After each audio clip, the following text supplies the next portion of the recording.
সব নবীকে আল্লাহ তাআলা একটা করে দোয়া দিয়েছিলেন আর বলেছিলেন, নবী একটা স্পেশাল দোয়া করার সুযোগ তোমাদেরকে দিলাম, ওই দোয়া করলেই কবুল হয়ে যাবে। কিন্তু সুযোগ পাবা জীবনে কয়বার?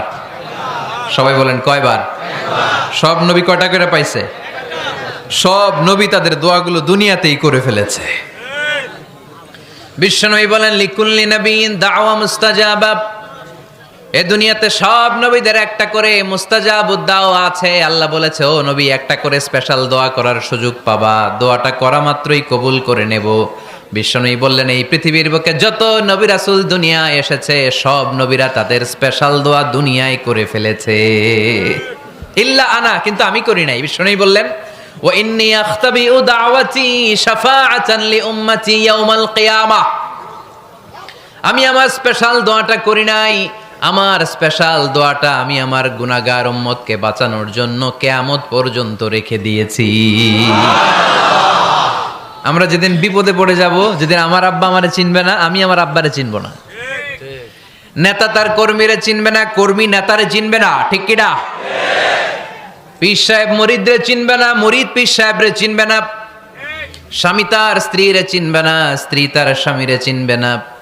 নবী থেকে শুরু করে, অলি থেকে শুরু করে, শহীদ থেকে শুরু করে সবার মুখে একটাই জিকির, ইয়া নাফসি ইয়া নাফসি ইয়া নাফসি।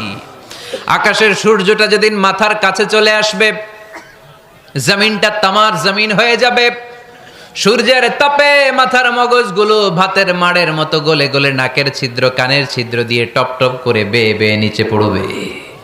ওই কঠিন দিনে কেউ কাউরে চিনবে না। বিষ্ণু বললেন, ওই দোয়াটা আমি দুনিয়ায় করি নাই, আমি বদরের যুদ্ধে মার খেয়েছি, উহুদের যুদ্ধে দাঁত ভেঙেছি, আমি না খেয়ে পেটে পাথর বেঁধেছি। আমি যদি ওই দিন দোয়া করতাম, আল্লাহ দোয়া কবুল করে নিত, জান্নাতি খাবার দিয়ে দিত, আমার মায়ের খাওয়া লাগতো না, তায়েফে আমার রক্ত ঝরতো না, দোয়া করলেই কবুল। কিন্তু ওই দোয়াটা আমি দুনিয়ায় করি নাই, ওই দোয়াটা আমার জন্য, আপনার জন্য, আমাদের জন্য বিশ্বনবী জমা রেখে দিয়েছে।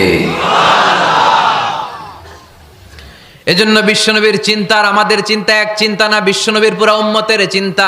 কিয়ামত পর্যন্ত যত মানুষ আসবে সবাই আমার উম্মত, না জানি তাদের নসিবে কি হয়ে যায়। এই চিন্তার বোঝা বিশ্বনবীকে কাবু করে ফেলেছিল। আল্লাহ বললেন, নবী নো টেনশন, কোনো টেনশন নাই, আপনার এই চিন্তার বোঝাকে আপনার পিঠ থেকে আমি আল্লাহ নিজ দায়িত্বে সরিয়ে নিলাম। এজন্য আল্লাহ বললেন, আলাম নাশরাহ লাকা সাদরাকা ওয়া ওয়াদা'না আনকা বিজরাক আল্লাযী আনকাদা যাহরাক। যেই চিন্তার বোঝা আপনাকে কষ্ট দেয়, যেই চিন্তার বোঝা আপনারে পেরেশান করে তোলে, আপনার পিঠ থেকে ওই চিন্তার বোঝা নবী আমি সরিয়ে নিলাম।